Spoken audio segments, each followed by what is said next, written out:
আমার গপু আসার পর আজকে হচ্ছে তার প্রথম গঙ্গা স্নান। আর আমার কোনো প্ল্যান ছিল না কিন্তু ওকে নিয়ে গঙ্গা স্নান করতে যাওয়ার। আমরা কিন্তু ও আসার অনেকবার গেছি, ও আসার পর কিন্তু ওকে কোনোদিন স্নান করতে নিয়ে যায়নি। আর আমরা গিয়েছিলাম স্নান করতে হচ্ছে একটা উপলক্ষে, মানে আমাদের কালী পুজো হয়, তো সেই ভ্লগটা তোমাদের আসবে, সেটা তোমাদেরকে দেখাবো। তো সেই জন্য আমরা গেছিলাম গঙ্গা স্নান করতে, তাই ভাবলাম ওকে সঙ্গে করে নিয়ে যাই আর গঙ্গা স্নান করাই। আর জানো তো, এখানে এসে আমরা একটুও জায়গা পাচ্ছিলাম না কোন দিকে নামবো, আর আমি গঙ্গায় নেমে স্নান করতে পারি না। তো যাই হোক, কোনো রকমে আর কি গপুকে স্নানটা করিয়ে দিলাম আর আমরাও স্নানটা করে নিলাম।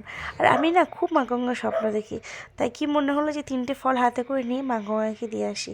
তোমরা যদি কেউ জেনে থাকো এই ব্যাপারে যে কেন ঘন ঘন মা গঙ্গার স্বপ্ন দেখা হয়, সেটা যদি একটু জেনে থাকো প্লিজ সেই ব্যাপারে একটু জানিয়ে যাও, ভালো হবে। আমি জানতাম যে দেখলে 3টে ফল দিলে নাকি স্বপ্ন কেটে যায়। তো যাই হোক, তোমার সাথে শেয়ার করলাম, ভাগ করে নিলাম, তোমরা একটু জানিয়ে নিও।